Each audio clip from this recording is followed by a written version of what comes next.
Good afternoon.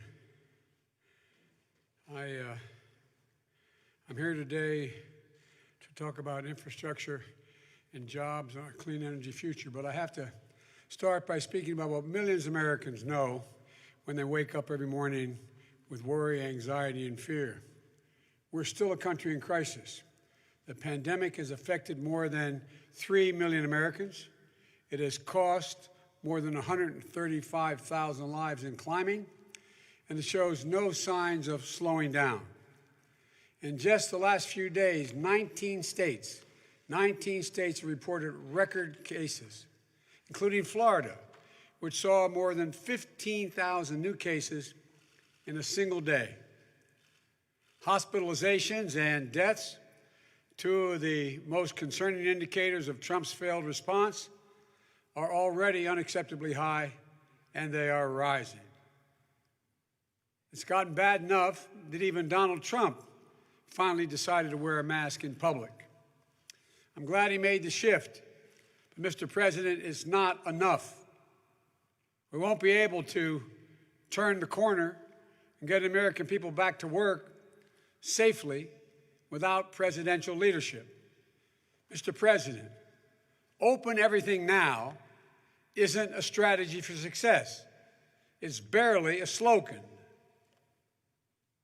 Quit pushing the false choice between protecting our health and protecting our economy. All it does is endanger our recovery on both fronts. Mr. President, please listen to your public health experts instead of denigrating them. Do your job, Mr. President, because if we can't deal with the public health crisis, we can't deal with the economic crisis or deal with almost 18 million Americans who are out of work and the incredible pain inflicted on small businesses and communities of color. We can't deal with the climate crisis that could cost us and cast us into an even darker and more permanent shadow that would loom over the country and the world for a long time.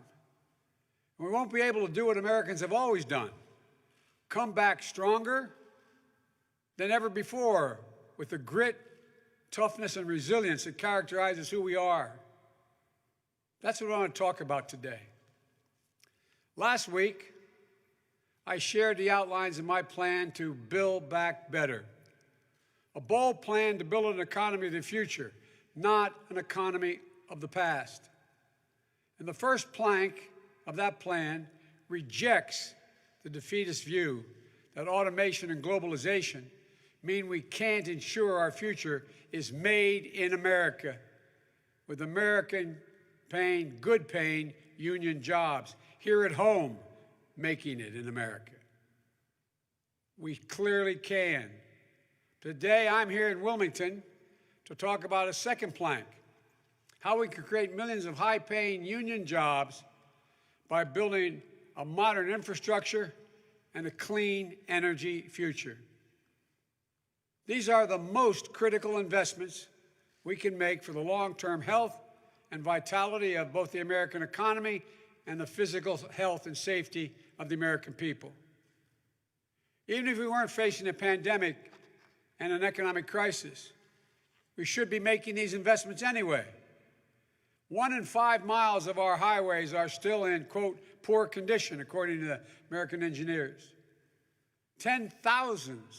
Actually tens of thousands of bridges are in disrepair and some on the verge of collapse, presenting a clear and present danger to people's lives. Tens of millions of Americans lack access to high-speed broadband. To get our people to work and our kids to school safely, to get our kids to market swiftly, to power a clean energy revolution in this country, we need to modernize America's infrastructure. Despite this overwhelming need, this president and the Republican Congress have simply failed to act. There's no other way of saying it.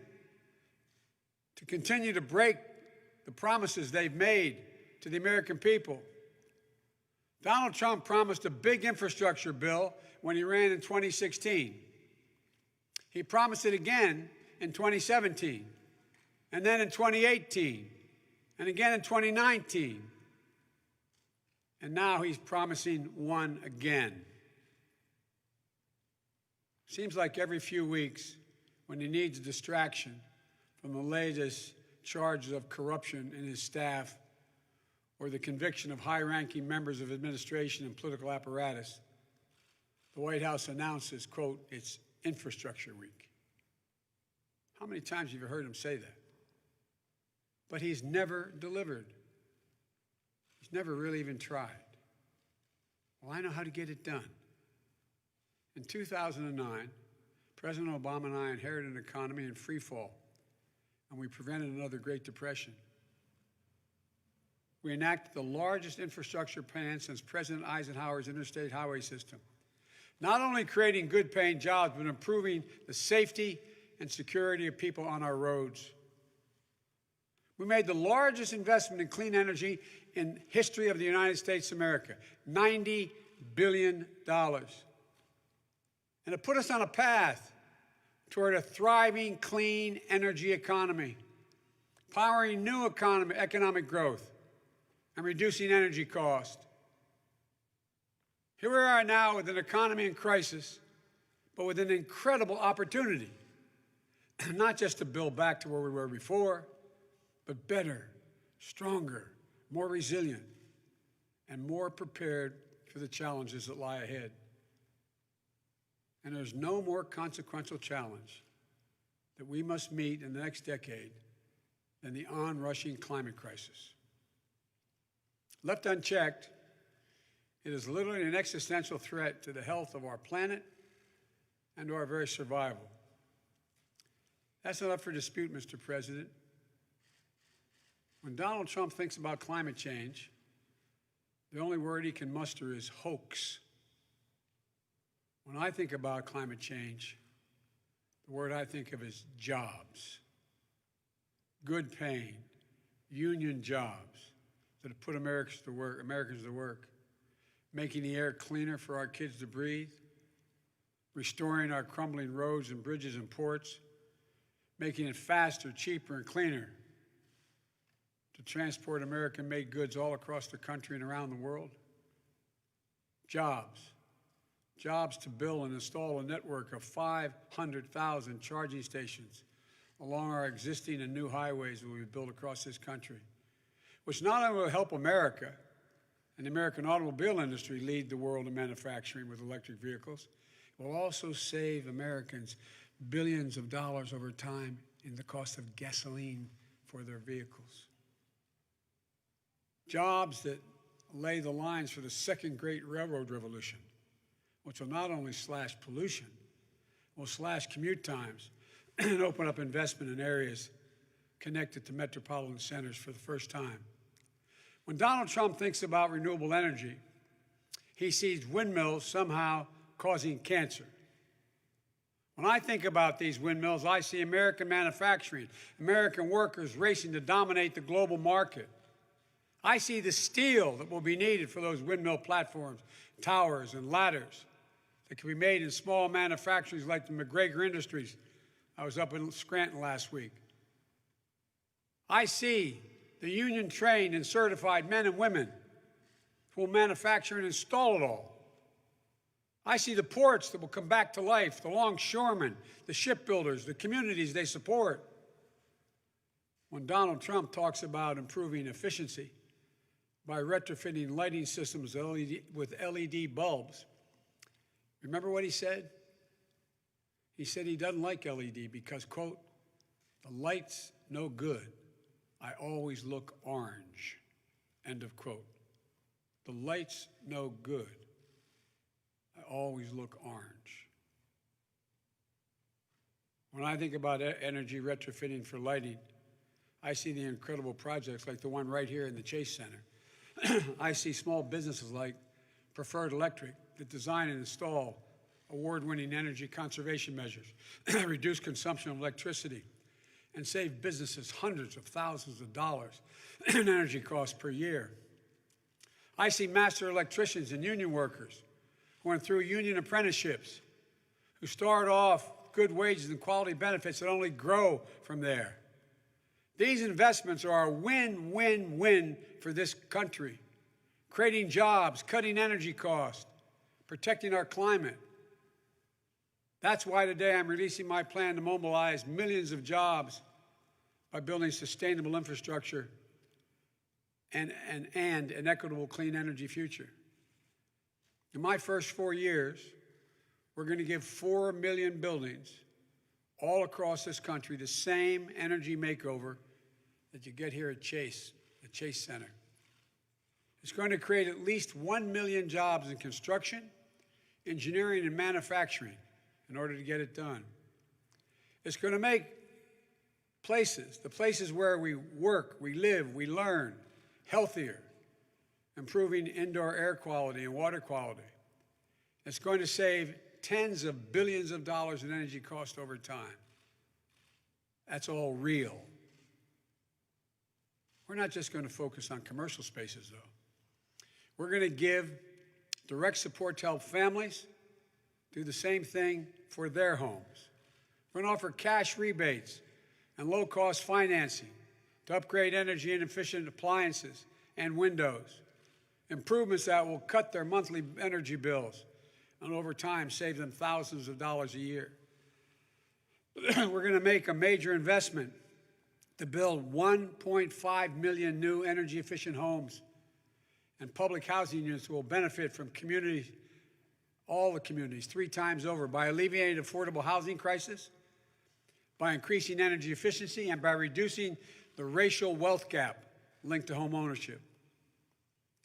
Last week, I talked about using the purchasing power of the federal government to reinvigorate domestic manufacturing.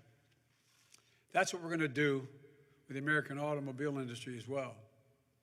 The United States owns and maintains an enormous fleet of vehicles. And we're going to convert these government fleets to electric vehicles, made and sourced right here in the United States of America, with the government providing the demand and the grants to retool factories that are struggling to compete. The U.S. auto industry and its deep bench of suppliers will step up, expanding capacity so that the United States, not China, leads the world in clean vehicle production.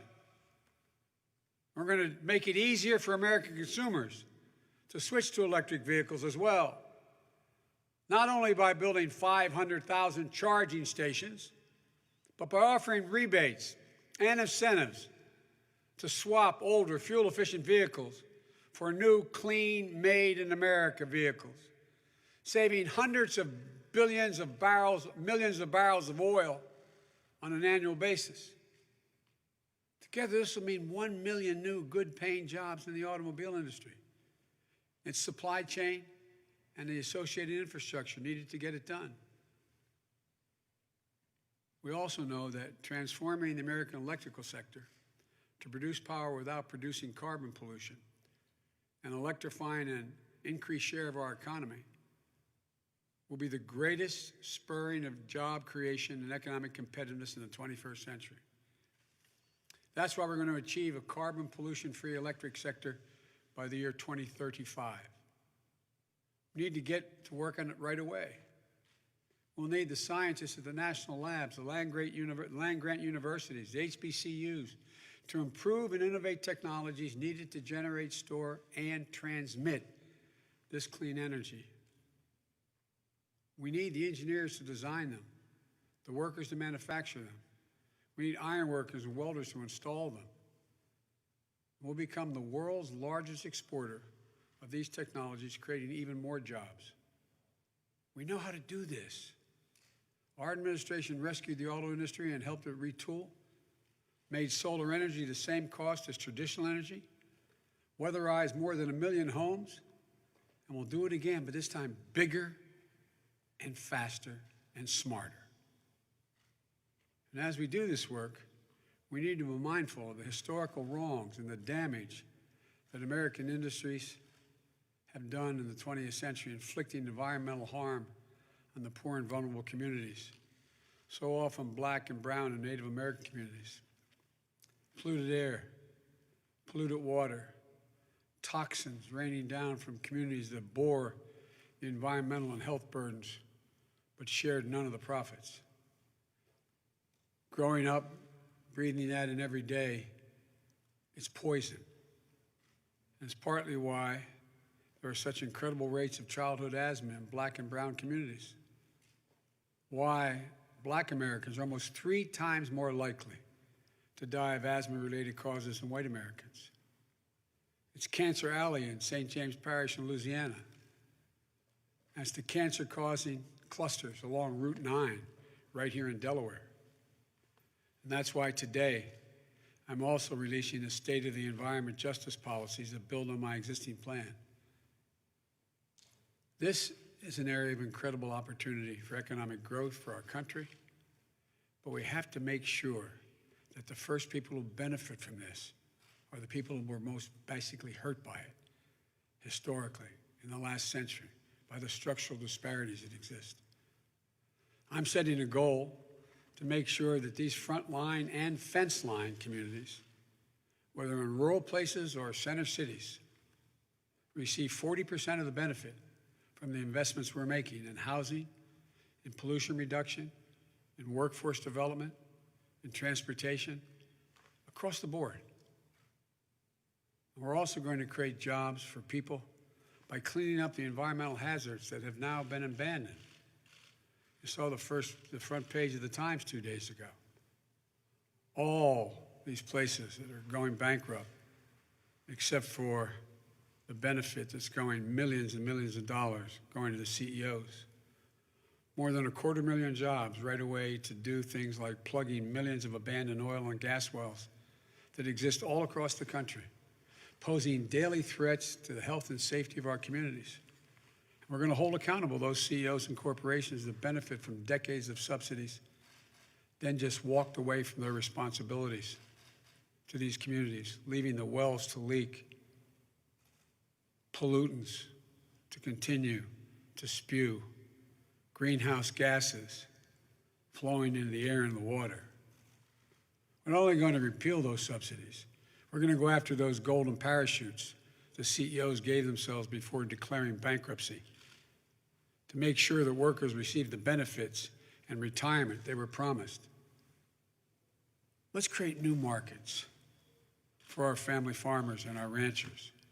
A new modern-day civilian climate corps to heal our public lands, to make us less vulnerable to wildfires and floods. Look, these aren't pie-in-the-sky dreams. These are actionable policies that we can get to work on right away. We can live up to our responsibilities, meet the challenges of a world at risk of a climate catastrophe, build more climate-resilient communities, put millions of skilled workers on the job, and make life markedly better and safer for the American people all at once and benefit the world in the process. The alternative? Continue to ignore the facts, deny reality, focus only on technology of the last century instead of inventing the technology that will define this century. It's just plain un-American not to. This is all that Donald Trump and the Republicans offer. Backward-looking policies that will harm the environment, make communities less healthy, hold back economic promise, while other countries race ahead. It's a mindset that doesn't have any faith in the capacity of the American people to compete, to innovate, and to win. It's never been a good bet to bet against the American people. And when you do, it will exact a deadly cost. I know better. I know you do as well. I know what the American people are capable of. I know what American workers can accomplish when given the room to run. I know that climate change is a challenge that's going to define our American future. I know meeting the challenge will be a once-in-a-lifetime opportunity to jolt new life into our economy, strengthen our global leadership, protect our planet for future generations. And if I have the honor of being elected president, we're not just going to tinker around the edges. We're going to make historic investments that will seize the opportunity and meet this moment in history. We're going to get to work delivering results right away on day one. We're going to reverse Trump's rollbacks of 100 public health and environmental rules, and then forge a path to greater ambition. We're going to get back into the Paris Agreement, back into the business of leading the world. We're going to lock in progress that no future president can roll back or undercut to take us backward again. Science requires a timetable for measuring progress on climate that isn't 3 decades or even 2. Science tells us we have 9 years before the damage is irreversible. So my timetable results is in my first 4 years as president. The jobs we'll create, the investments we'll make, and the irreversible steps we'll take to mitigate and adapt to the climate change and put our nation on the road to net zero emissions no later than 2050. So let's not waste any more time. Let's get to work now. Now. Thank you. Mr. Vice President, time for a few questions.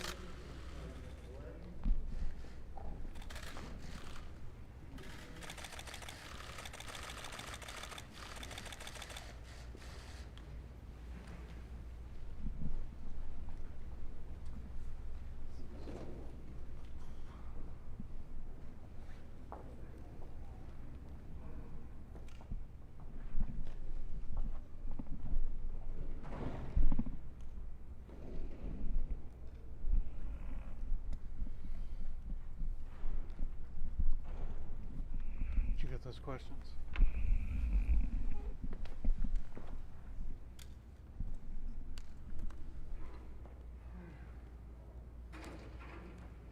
Is that it? There's not like an encore kind of thing where they're gonna like surprise us? That's it. We just sit in silence now.